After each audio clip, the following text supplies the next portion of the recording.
اسكندرية تاني، من العشق ياني، والرمل الزعفراني عالشط الكهرماني، والسحر اللي احتويته والبحر اللي احتواني.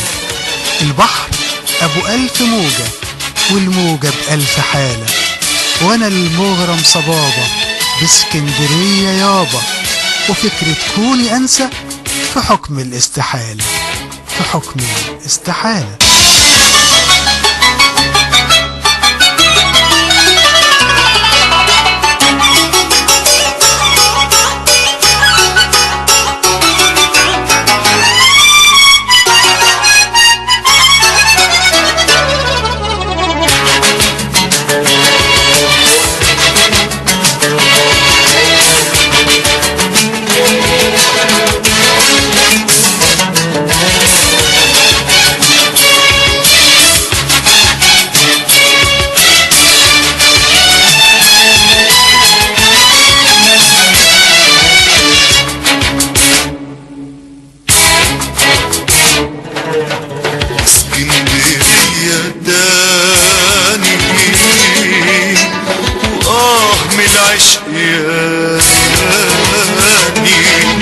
والرمل الزعفراني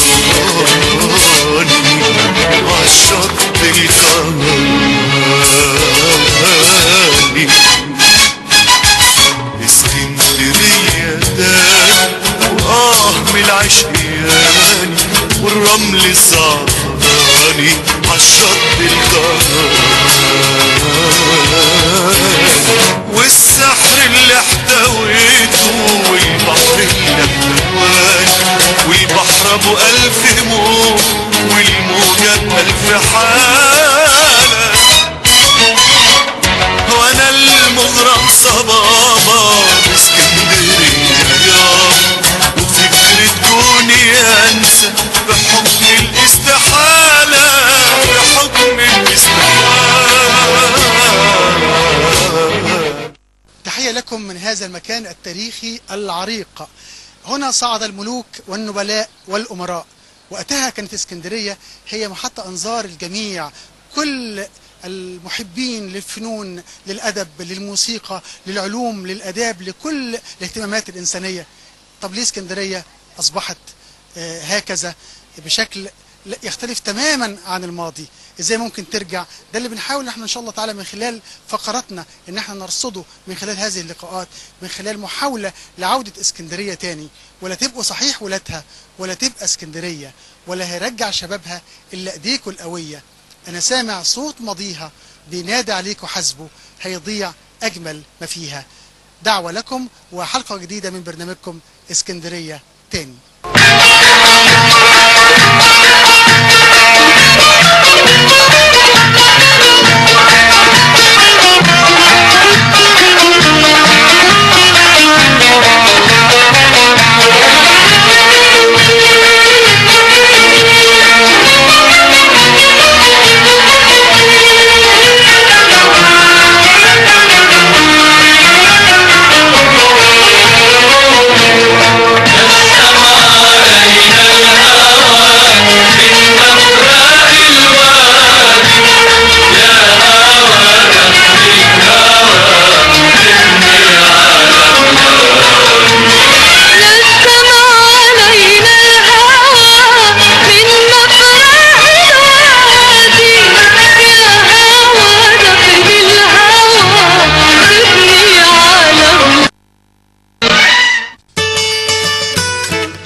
الفنان عادل نصيف ولد يوم 20 أكتوبر 1962 بمحافظة البحيرة مصر.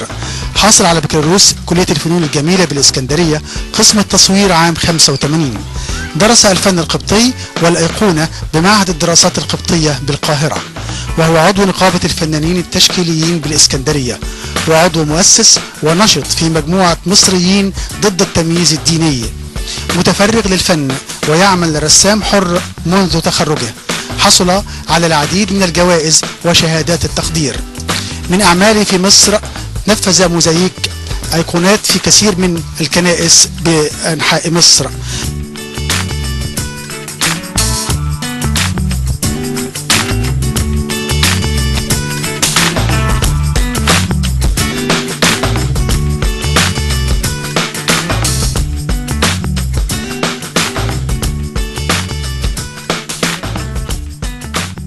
يا عازف الألوان اعزف كمان وكمان، خلي النغم سيكا يعجب محبيك، واعمل من الريشة ضلة وتعريشة، جداريتك تشهد انك صحيح فنان يا عازف الألوان. الفنان العالمي عادل نصيف من البحيرة للعالمية، وحكاية فن لا تنتهي. اهلا بحضرتك يا فندم. اهلا بيك، اهلا بيك، شرفتونا، متشكر على زيارتكم. احنا اللي سعداء بالتواجد مع حضرتك واجراء هذا اللقاء مع فنان عالمي.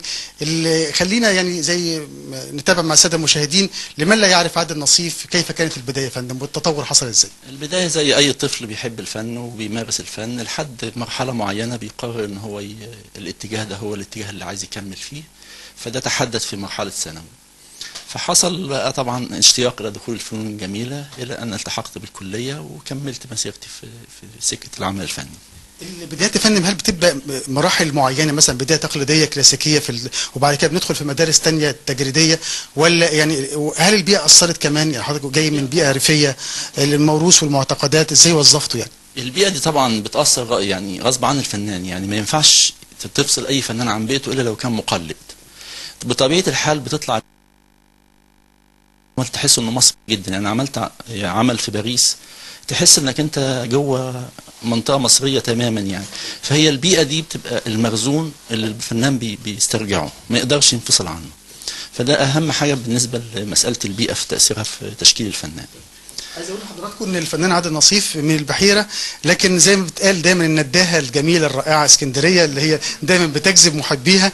اكيد انعكست على حاجات حضرتك بعد كده، البحر، شفنا البحر والموج البحر طبعا ده اساسي في حياه الفنان، وبالذات في منطقه اسكندريه. يمكن حضرتك هتلاقي فيه اعمال موزاييك نفذتها بخامه الموزاييك عن اسكندريه. كمان عملت جداريات كتير فيها فكره عن اسكندريه نفسها، وكنت عملت معرض كامل كان اغلب الاعمال مستوحاه من جو اسكندريه. الموزاييك بقى مرحله يا فندم خدت منك وقت طويل جدا، يعني اعتقد ارتبطت بيها وارتبطت بيك.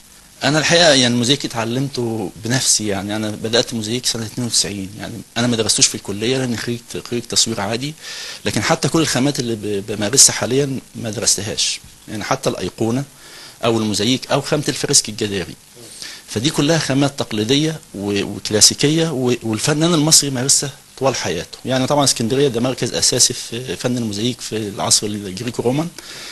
فن الفريسكو هو البدايات على جداريات المعابد الفرعونيه، ثم في الفن المسيحي في الفن القبطي. خامه التمبره هي الخامه اللي كانت موجوده ببورتريهات الفيوم في العصر الاول الميلادي، واستمرت في بعض الاعمال الخاصه بالايقونات في الكنائس. فكلها اعمال تحس انها يعني جذورها مصريه. جميل. الجداريات يا فندم عالم كبير جدا، يعني حضرتك وانت داخل الجداريه مثلا فرضا مثلا جداريه خاصه بكنيسه احدى الكنائس، يعني بتبقى داخل برضه بثقافه الفنان، المخزون المرتبط بهذه الكنيسه وتاريخها، عشان خاطر المساله مش عشوائيه، مساله برضه من منظور ثقافي. تمام. هم حاجتين بيحكمهم، الموضوع الديني اللي هو فيه طبعا بعض المواضيع بيبقى صعب التحرك فيها، لكن ايا كان الموضوع فانا بتناوله من رؤيه وجهه نظر مصريه. وده موجود في فننا اللي موجود في مصر القديمه، يعني حتى احنا في الفن الاسلامي تلاقيه في مصر ليه طابع خاص، الفن القبطي نفسه في مصر طابع خاص تماما، يعني مختلف عن كل فنون العالم. ده النقطه الاساسيه، الموضوع نفسه، لكن التاثير البيئه والمكان والحاله الروحيه اللي عندنا ده بيطلع في العمل الفني. التلقي بقى الجمهور المصري لعمل الموزاييك، حضرتك عملت اجريت معرض في اكتر من مكان، ومثلا زي ساقية الصاوي مثلا ولها جمهورها، يعني كان التلقي ازاي يا فندم؟ الحقيقه انا كنت عملت معرض خاص بفن المنظر الطبيعي بالموزاييك، وكانت اعمال كلها بتتراوح بين 40 سم في 50 سم، واكبر حاجه 50 في 70. كانت تجربه مثيره، الحقيقه استقبلت بشكل كان مميز جدا. يعني عملت في القاهره وبعدين نقلته في اسكندريه. بالاضافه للجداريات طبعا انا عملت جداريه ضخمه جدا في باريس في الشارع 12 متر في 5 متر عن ناحيه العائله المقدسه لمصر، بتعتبر في حد ذاتها دعوه لزياره مصر. انا عايز النقطه دي تحديدا. الجمهور برضو، فرق الجمهور، مثلا حضرتك بتعمل جداريه اعمال موزاييك في الشارع طبعا. في جمهور مثلا الفرنسي او كده، في ايه يا فندم؟ هم يمكن هل الحياه الماديه بتفرق شويه في ان هو يبقى عنده فرصه ان هو يستمتع بالفن؟ هل ضغوط الحياه عندنا فارقه؟ لا، هو المصري البسيط خالص بيستمتع بالفن، بس للاسف احنا لا نصل اليه، هي دي المشكله. لكن حياتك احيانا بتكون في معرض وانسان بسيط جدا ممكن يكلم الفنان افضل من الناقد. فجذور الفن موجوده في المصريين، بس هي الاشكاليه ان احنا مش قادرين نجيب الناس للفن، او الفن مش عارف يروح لهم. فهي الإجابة دي بنتيجة إيه؟ هل المتلقي يعني شوية استعرض عضلاته الفنية فبعد، ولا يعني المتلقي هو اللي ما توضعش مثلا؟ ما ينفعش الفنان يستعرض عضلاته، لأن الفنان إذا كان بيعمل فن فهو مش بيعمله لنفسه، لنفسه يخليه في بيته. طالما بيطلع بيه المعرض فهو بيتواصل مع الجمهور، وهو الفن في حد ذاته هو تجميل لحياة الناس ورفع مستواهم الإحساسي والثقافي. فأي فنان بيتكبر على الجمهور مش بيتابعه يعني، لأن الفن أصلا رسالة خاصة لتجميل حياة البشر. الكلام ده أكتر من رائع الحقيقة، يعني دي رسالة يعني الكل حتى من جيل الشباب المبدعين لازم يراعيها، إن الفن رسالة، وإن أنت يكون عينك دايما على المتلقي عشان ما نتعالاش عليه.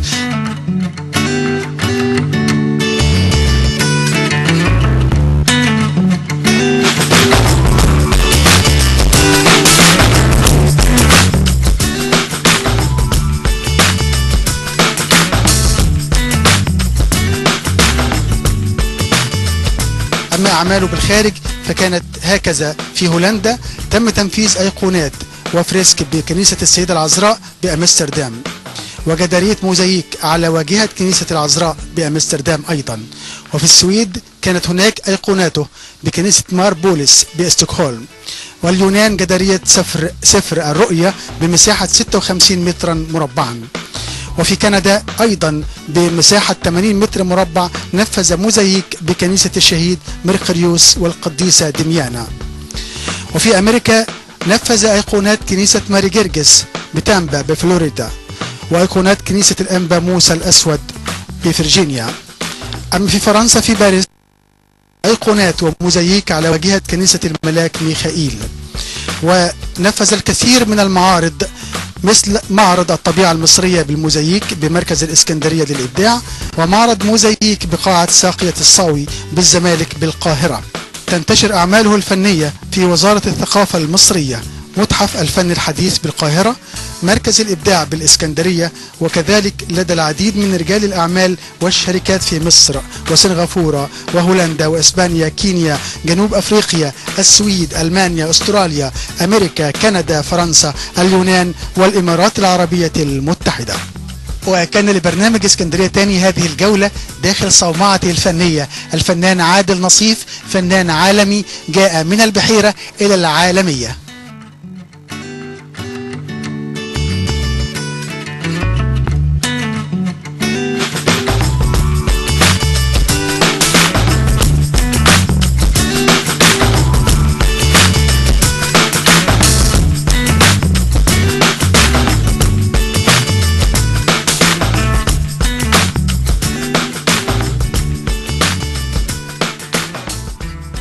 أستاذ عادل نصيف، حضرتك في تجربة طباعة أيقونات خاصة بالمعايدات في أعياد الميلاد، وخدت حازت على مركز أول في أمريكا أعتقد.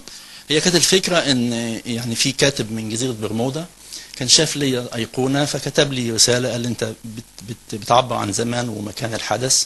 تعرف البيئة الشعبية بتاعتنا بتأثر يعني.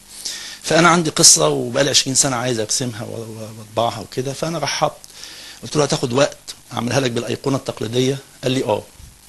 فالراجل الحقيقه انتظر، خدت اكتر من سنتين، لان طبعا عملتها في 22 ايقونه، وبعد كده اتطبعت في نيويورك في اكبر دار نشر، واتعمل لها معرض سنه 2008 في منهاتن، والكتاب اتطبع حوالي 50,000 نسخه، واتطبع بالفرنسيه بالاسبانيه والانجليزيه.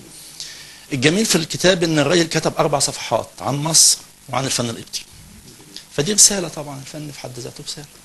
التكريمات اللي حصل عليها الأستاذ عادل نصيف فناننا العالمي اللي بنعتز بيه جدا في اسكندرية، وتحديدا في برنامج اسكندرية تاني، كل هذه التكريمات من كثير من دول أوروبا يعني وأمريكا، لكن يأتي تكريم له مذاقه الخاص اللي هو تكريم من الكلية الأم الفنون الجميلة لحضرتك، واحد من أهم فناني الثمانينيات.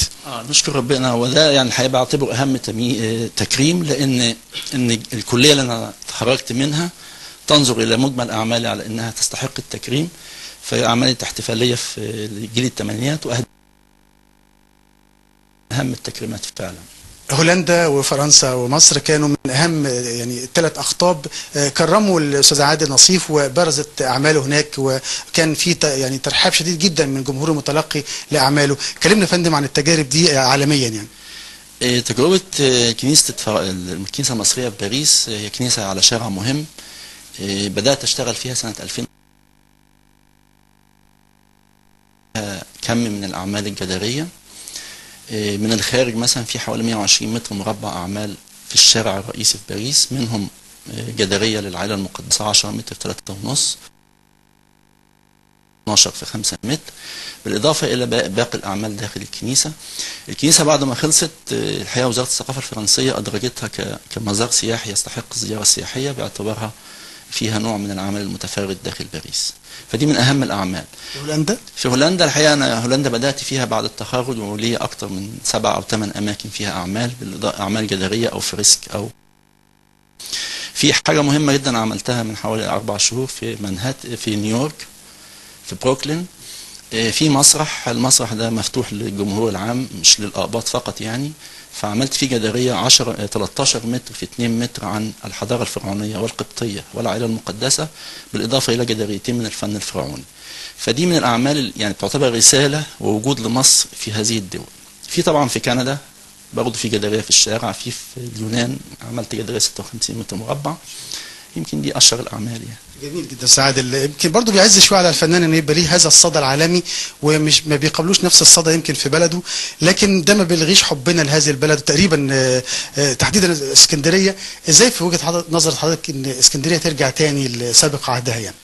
اسكندريه ترجع تاني نمره واحد بتطبيق القانون، ده اهم حاجه. الحقيقه الاشكاليه احنا دايما نقول الناس هتتصلح ولا الدوله هتنفذ، لا، هو القانون بيصلح كل شيء. لو حضرتك زرت اي دوله ما فيش فرق بيننا وبين اي دوله في العالم غير ان هناك قانون يطبق.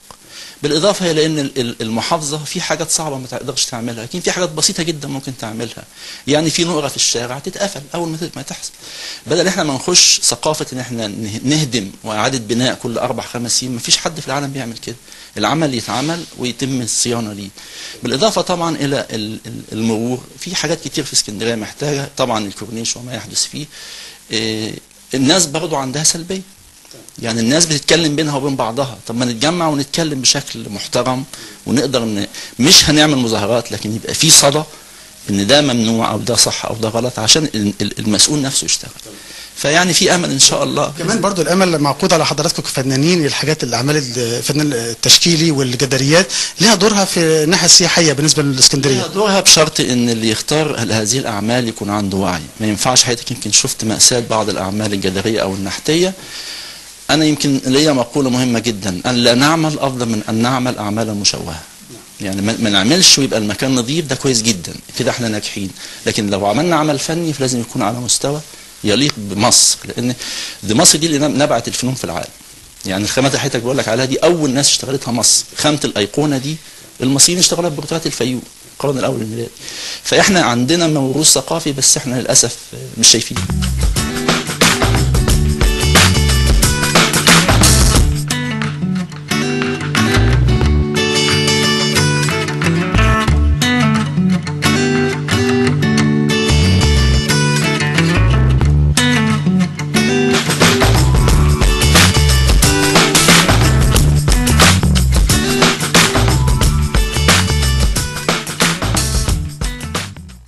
اسكندريه تاني هترجع دايما بشبابها، شبابها الواعد، شبابها اللي عنده طموحات واحلام كتير جدا، ومن بينهم اميه اشرف طالبه الاعلام والاسكندرانيه جدا. اهلا بيك يا اميه. اهلا بحضرتك، منورانا. وقولي لي بقى، يعني انت في رايك كبنت اسكندرانيه يعني ازاي نرجع اسكندريه تاني؟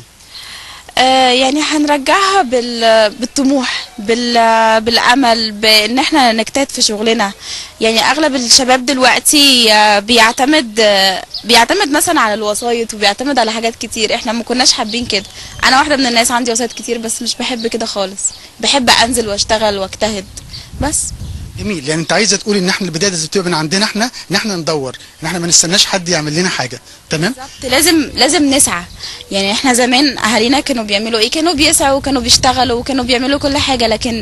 لكن دلوقتي ما فيش. دلوقتي الكلام ده نادر قوي جدا. لما تلاقي فعلا، ممكن تلاقي بنت يعني بتبقى عندها طموح اعلى من الولد بكتير. للاسف. قولي لي بقى الشارع ناقصه ايه؟ يعني كسلوكيات، كافكار، كتعاملات. الايه؟ الشارع اللي حوالينا. والله حاسه ان السلوكيات انحدرت جدا، يعني غير زمان. يعني زمان كان في رقي في الاسلوب، دلوقتي البنت بتلاقيها زي الولد بالظبط في طريقه الكلام، في المعامله. يعني بتحس ان البنوته مش بنت يعني زي زمان. دلوقتي الولد حتى تلاقيه معتمد على باباه ومش عارفه ايه، والسلوكيات بقت غريبه جدا، والاغاني بقت وحشه جدا في الاسلوب. يعني دور مين بقى عشان نرتقي بقى بكل الحاجات اللي نازله لتحت دي؟ والله انا شايفه ان الدور ممكن يبقى من البيت ومن المجتمع. من البيت من ناحيه ان احنا ممكن الاب والام يبقوا يعملوا ليميت معين، يعودوهم على حاجات معينه، والمجتمع بره ان احنا نعاقب الناس. يعني مثلا زي اي نقابه، زي اي حاجه، ممكن نعاقب الناس اللي بتنزل الحاجات اللي بتخلي السلوك وحشه. يعني لابد ضبط وربط، يعني قانون عشان يبقى فيه ردع، عشان طول ما العمليه مجرد كلام مش يرجعوا يعني. بالظبط كده. أمية، انت طالبه اعلام وخلاص، يعني اقول لك مبروك على وشك ان احنا يعني سنه سنه. طموحاتك بقى في مجال الاعلام؟ طموحاتي ان انا اعمل برنامج كويس، يعمل اعمال خير وينشر سلوك كويس للناس، يبقى بين الناس، يعني يبقى في تحضر كده بين الناس، يعني برنامج يفيد المجتمع عامة كليا، يعني مش شرط في الخير بس، في كل حاجة، في الرياضة، في الثقافة، لأن بالذات الثقافة دي حاجة ما بقتش موجودة خالص دلوقتي في أي حد في الدنيا. يعني مش في الجيل ده، ممكن تلاقي برضو جيل قبل مننا مش مثقف، ومش شرط يكون متعلم، لأن المتعلم حاجة والثقافة حاجة تانية. أمية، الإعلام فضل فترة طويلة جدا معتمد على الشكليات، الحمد لله ما شاء الله، يعني مش ناقصك فيما يخص الشكل يعني، لكن أكيد أنت عندك قناعة إن الإعلامي مش مجرد شكل، إعلامي ثقافة ووعي وفكر. أكيد طبعا، الإعلامي كثقافة، صورة بديهة، يبقى عارف اللي حواليه إيه، لأن إحنا أصلا المفروض الإعلامي ده بينشر الحاجة، يعني بيوصل حاجة للمجتمع، دي حاجة مهمة جدا. يعني الاعلامي ده دوره مهم جدا في الحياه. في ناس كتير جدا بتنتقد الحكايه دي، في ناس كتير جدا بتاخد ان الاعلامي ده بياخد اتخاذ تاني مش عارفه ايه. لا بالعكس، احنا بنوصل له المعلومه، احنا ملناش ذنب في اي معلومه هي مش عاجباه، بس احنا بنوصلها له، هي دي المشكله. اهم القضايا اللي حابه انت الفتره اللي جايه يعني ان شاء الله تعالى على مستوى الشاشه تركزي عليها؟ القرايه. انا بحب جدا، يعني عامه لازم نقرا كتير علشان نفهم كتير، عشان يبقى عندنا وسع افق كتير لاي موضوع، علشان على الاقل تعرف تعايش مع مجتمع كويس. عايز اقول لحضرتك انا سعيد جدا اني بسجل مع أمية وهي بتاكد على القرايه، ودي حاجه يعني قراءه يمكن رجعت كتير جدا وما بقاش في كتير من المهتمين بيها. أمية بتؤكد في نهايه لقائها ده على اهميه القرايه عشان الثقافه والاطلاع للاعلامي والكل وحتى المتلقين، عشان يبقى في تفاعل على الشاشه. أمية، تقول لنا ايه في اخر اللقاء الجميل ده؟ اقول ان انا بحب اسكندريه قوي، ما اقدرش استغنى عنها، رغم ان انا اصلا عايشه في القاهره، يعني كليتي في القاهره، بس ما اقدرش برضه استغنى عن اسكندريه. ميرسي جدا، مزيد من التوفيق. ميرسي ليك.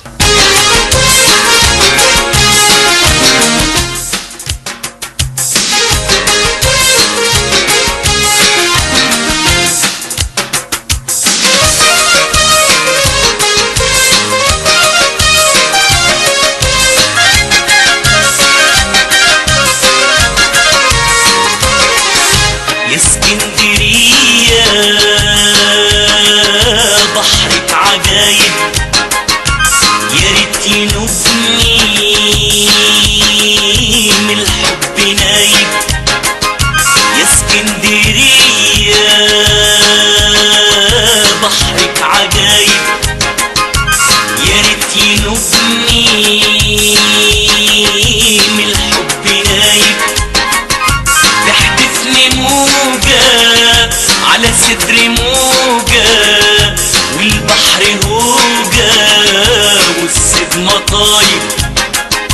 اغسل هدومي يا اسكندرية وانشر همومي يا اسكندرية. اغسل هدومي يا اسكندرية وانشر همومي يا اسكندرية. على شمس طالعة وانا فيها دايب.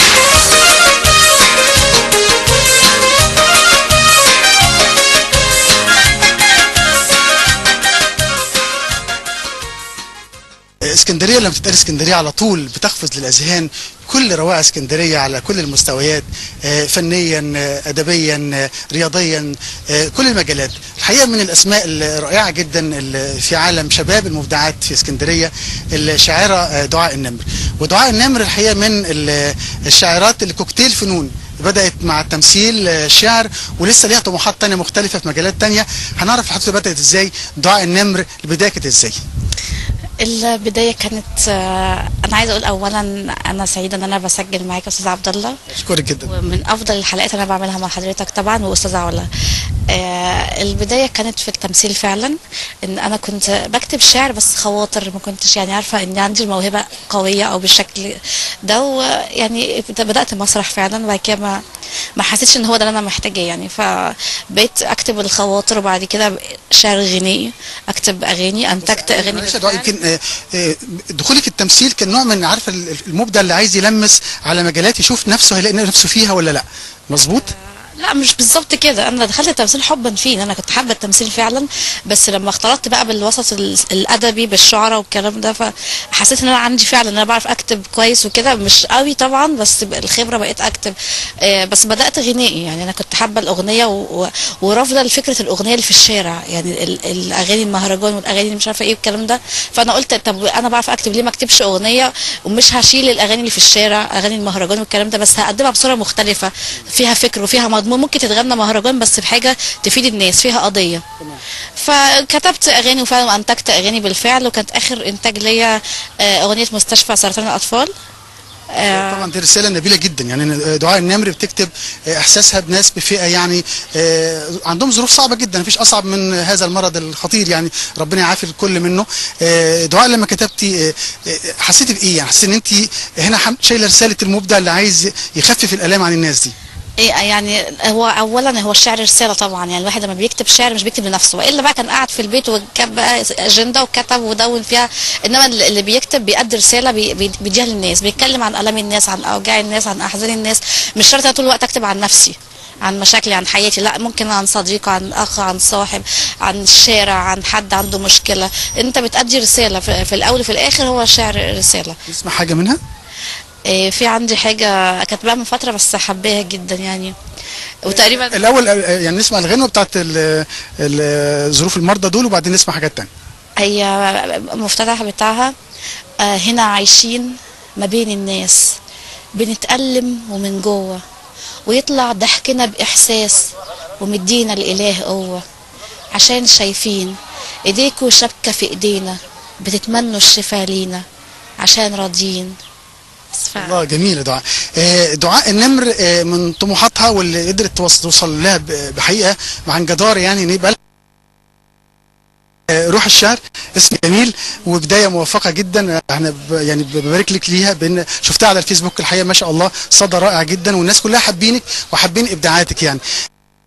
من الصالون ده هو اولا الصالون ده انا المفروض هو موجود من زمان اصلا، يعني ان انا عامله له الصفحه على الجروب بتاعه على الفيس وكل حاجه، وانا عارفه ان هو في يوم من الايام هيتعمل، هو دي الفعاليات الثانيه، بس هو في الاول وفي الاخر الصالون ده لخدمه الشباب، اللي عمل ورش تدريب فن القاء، اللي عمل ورش تدريب عروض، علم العروض لاوزان الشعر طبعا، فهو في الاول وفي الاخر قائم على خدمه الشباب، يعني مش صالون خاص بدعاء النمر، هو اسمه روح الشعر، هو مش الشعر فقط كمان، يعني شامل كل حاجه، يعني مكان للشاعر ان هو يقدر يؤدي رسالته. انا مش بهدف في الصالون ان انا اجيب شعراء كبار في الصالون، لو هتاخد بالك من الصالون اللي فات ده كان كله شباب مبتدئ وشباب موهوب، لسه على اول الخطوات بتاعته، بيكسر، مش بيكتب قوي، مش عارفه ايه، بس فيهم ناس فعلا متميزه، وفيهم ناس بتظهر موهبه، فيهم ناس بيلاقوا مكان يقولوا فيه اللي هم عايزينه. مش شرط ان كل الندوات تكون قايمه على الناس اللي هي الكبيره قوي والشعراء المميزين جدا، في ناس بتكتب بس محتاجه حد ياخد بايديها، وده اللي انا بعمله في الصالون يعني. جميل.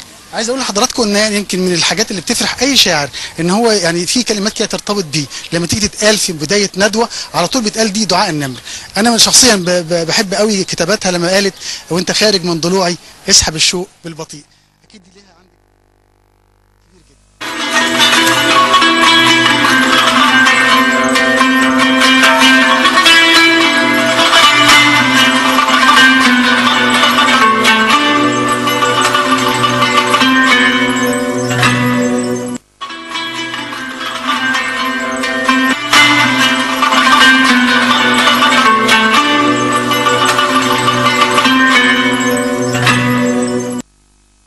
الله أكبر الله أكبر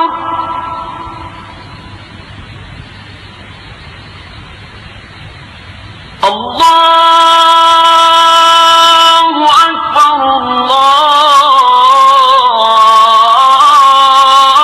الله أكبر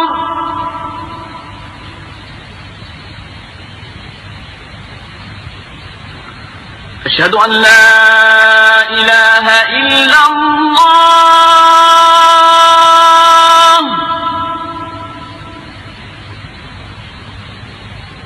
أشهد أن لا إله إلا الله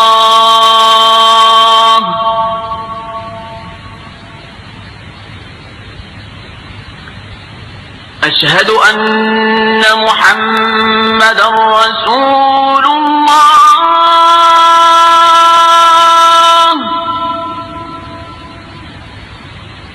أشهد أن محمدا رسول الله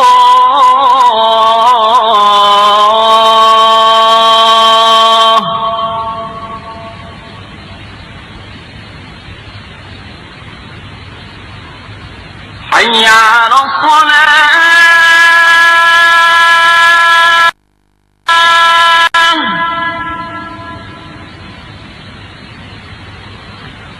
حي على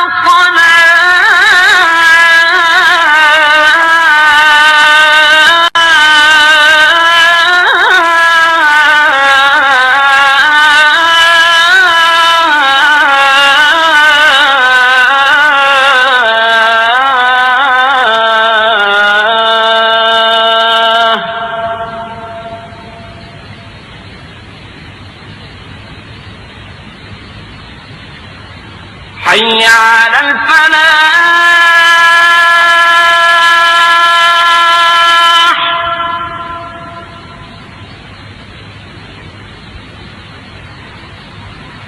حي على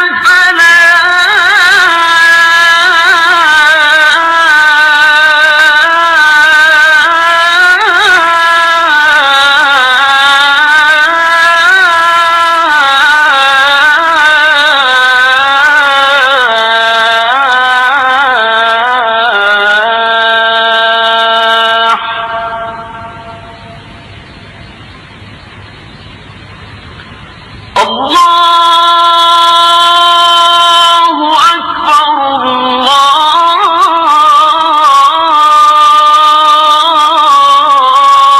الله أكبر لا إله إلا الله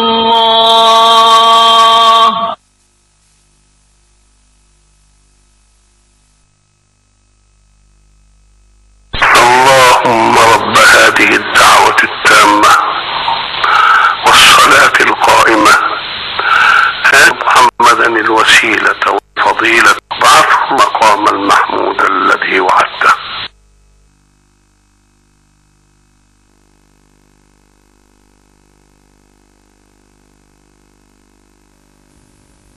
عن ابن عباس رضي الله عنهما قال: كنت خلف النبي صلى الله عليه وسلم يوما فقال: يا غلام، إني أعلمك كلمات، احفظ الله يحفظك، احفظ الله تجده تجاهك، وإذا سألت فاسأل الله، وإذا استعنت فاستعن بالله، واعلم أن الأمة لو اجتمعت على أن ينفعوك بشيء لم ينفعوك إلا بشيء قد كتبه الله لك، وإن اجتمعوا على أن يضروك بشيء لم يضروك إلا بشيء قد كتبه الله عليك.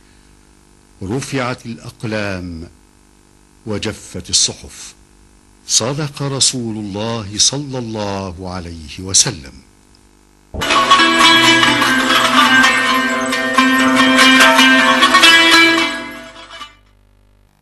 الان يعني انا كتبت بعدها كتير، بس هي اكتر حاجه عجبت الناس قوي واثرت فيهم قوي، ويعني اكتر حاجه اول ما بتتقال خلاص اسمي مرتبط بيها فعلا. نسمع جزء منها. وانت خارج من ضلوعي، وانت خارج من ضلوعي، اسحب الشوق بالبطيء، اعمل انك بتداويني، قولي من ذنبك بريء، قولي جرحك صعب لمه رغم ان فصلتي دمه، كان زمان شرياننا واحد والنهارده صعب اضمه، وان ضعفت قصاد دموعي ولا حسيت لمس ايدي، اسحب الوعد اللي بينا واخنق النبض في وريدي، اصل عشقك لسه باقي، اصل عشقك لسه باقي، بس لو عايز فراقي افصل النفس النهائي، وفي عينيا كون جريء، وانت خارج من ضلوعي اسحب الشوق بالبطيء. الله، انا هسحب المايك بالبطيء وهرجع لك تاني. دعاء، ازاي اسكندريه ترجع تاني من خلال الصالونات ومن خلال المنتديات الادبيه دي في رايك يعني، وبعد كده عايز اسال عن طموحاتك. اولا انا عايزه اقول عشان اسكندريه ترجع مناره للعلم، هي مناره فعلا للعلم والثقافه والادب وكل حاجه، بس انا عن نفسي عايزه اتكلم في نقطه معينه وهي السرقات الادبيه. انا عن نفسي الفتره دي تعرضت ليه كتير جدا، انا وكذا اكتر من حد يعني في الوسط، بس ده حاجه يعني مقلقه جدا لاي مبدع الحقيقه. طبعا هي سرقه الفكر وسرقه الروح، سرقه الاحساس. اصل الشعر مش كلمه وخلاص حد هياخدها هيكتبها، هو زي ما انا قلت هو رساله، هو يعني ليه علاقه بالاحساس بالروح بالشعر بموقف معين عنده، مش اي حد هياخد القصيده وهيكتبها تطلع بنفس الاصل بتاعها بنفس الاحساس. لو كل واحد حاول يكون نفسه، لو كل واحد حاول ما يكونش فلان، لو كل واحد حاول يكون مبدع بجد، لو واحد عارف ان هو شاعر وبيكتب كويس جدا، خلاص هو ده لونك وهو ده انت. زي ما انا بقول لي دي روح دعاء النمر، يعني اي حد بيقتبس حاجه لا دي دعاء النمر، زي اي حد بيكتب دي روح فلان. فلو كل واحد بقى نفسه اكيد احنا هنبقى افضل كتير قوي قوي، بدل ما واحد يقتبس قصيده حد ويكتب عليها، او ان هو ياخد الروح بتاعته والمضمون، لا ما يكون نفسه او ما يكونش شاعر. هو ده بصراحه اهم نقطه عايزه اتكلم فيها.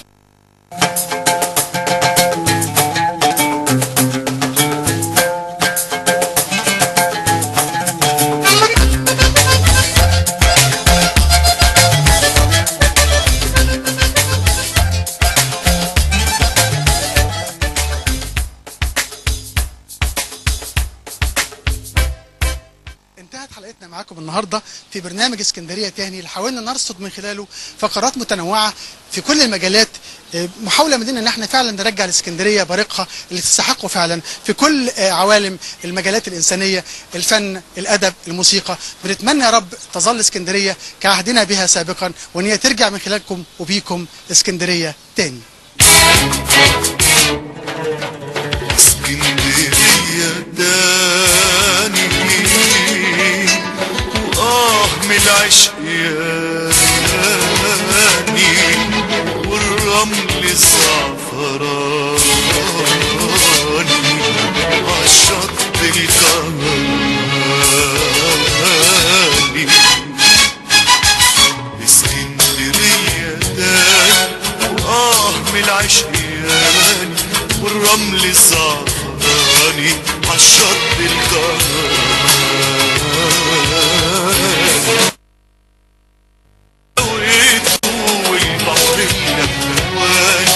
والبحر ابو 1000 موج والموجة ب1000 حال.